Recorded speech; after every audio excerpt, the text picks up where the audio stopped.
That is why they are so fervent. TV with your host, Jeff Charles. Jeff Charles, contributor for LibertyNation.com. Hello and welcome to Right On with your host, Jeff Charles. Now, the situation in the Middle East hasn't gotten a whole lot of attention lately. It almost seems like there's nothing going on, but there is. It appears the conflict between Turkey and the Kurds might actually create a significant problem for the United States in Syria. Now, I have with me Liberty Nation's national security correspondent, Dave Patterson, to kind of give us an update on this situation. Welcome to the program, Dave. Thank you, Jeff. Great to be with you. Awesome. Now, you recently wrote an article about the situation between Turkey and the Kurds, and it sounds a little bit more complex than a lot of us might think. So can you give us kind of an overview of what's happening with Turkey and the Kurds at the moment? Because this has been an ongoing, decades-long issue. Well, to kind of back up until November 13th, there was a terrorist bombing, and President Erdogan, president of Turkey, blamed the Kurds for that. And President Erdogan doesn't distinguish between the People's Defense Units, the YPG, and the Kurdish Workers' Party, which is the PKK. The United States was working with the People's Defense Units, the YPG, and the United States has declared the PKK, the Kurdish Workers' Party, as a terrorist organization. So you can see when Erdogan, basically conflates those two, that it becomes kind of a problem for the United States. But to bring you up to date then, the Turks are preparing, by all indications, that they are going to have a major ground invasion of Syria.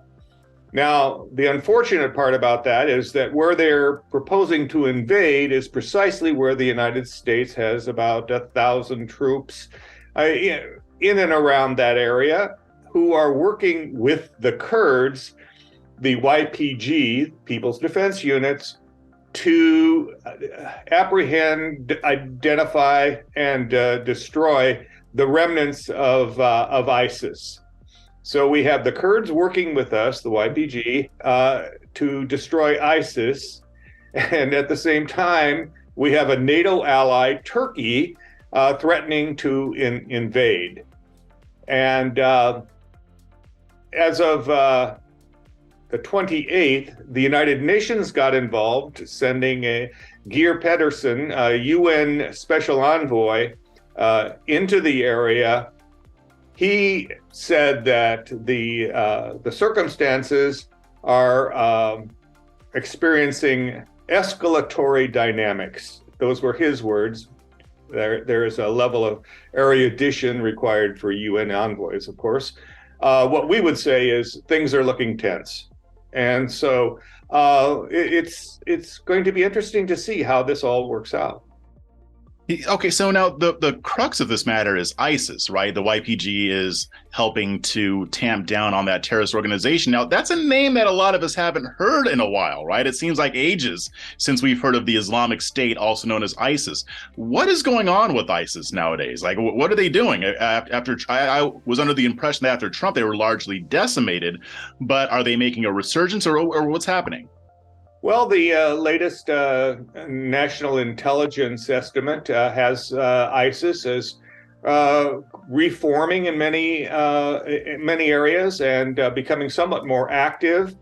Clearly, during the Trump administration, ISIS was set back on its heels and all but destroyed. But nonetheless, it's starting to reemerge in various places, particularly in Syria. And what makes these set of circumstances much more threatening for the United States is that should the Turks invade, the Kurdish forces will basically retreat, leaving the detention facilities where we have roughly 10,000 of these ISIS fighters imprisoned, will possibly leave them open for escape, and then that becomes a much greater problem. So why is it that Erdogan, why is he lumping in the YPG with the PKK?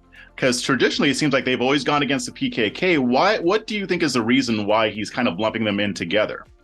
Well, I think it's a matter of convenience, and I think and I'm not trying to ascribe specific motives to President Erdogan, but in order to maintain his control and his authority and his position in Turkey, it's always helpful to have a threat, an enemy, and so the Kurds and the Turks have been at odds for, well, thousands of years. Yeah.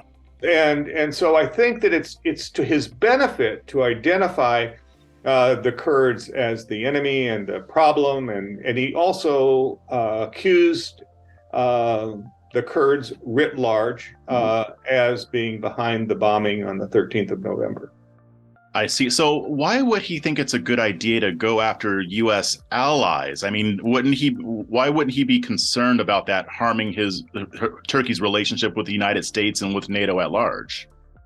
Well, I think that first and foremost, you have to realize that most countries around the world do what's in their interest. And secondarily, if it is of interest to others, then that's okay. But principally, I think that Erdogan is doing what he believes to be in his personal interest, as well as Turkey's interest, to do the ground offensive. Now, you have to realize, too, that Turkey has had several of these incursions into Syria, but simply not of the magnitude that Erdogan is threatening right now. And what, if anything, is the Biden administration saying? I mean, have they indicated that they plan on doing anything about this, or what, if anything, are they trying to do to kind of stave this off?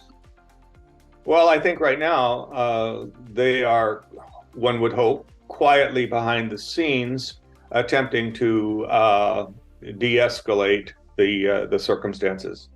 But with the Biden administration's somewhat reduced influence in the world, this may be a little bit harder to do. But it's really complicated, Jeff. I mean, you have a circumstance where you have a NATO ally, Turkey, who is threatening to attack a friend of the United States who is doing yeoman's work in Syria to go up against ISIS, while Turkey is coordinating with Russia in how it goes about this, according to Middle East reports.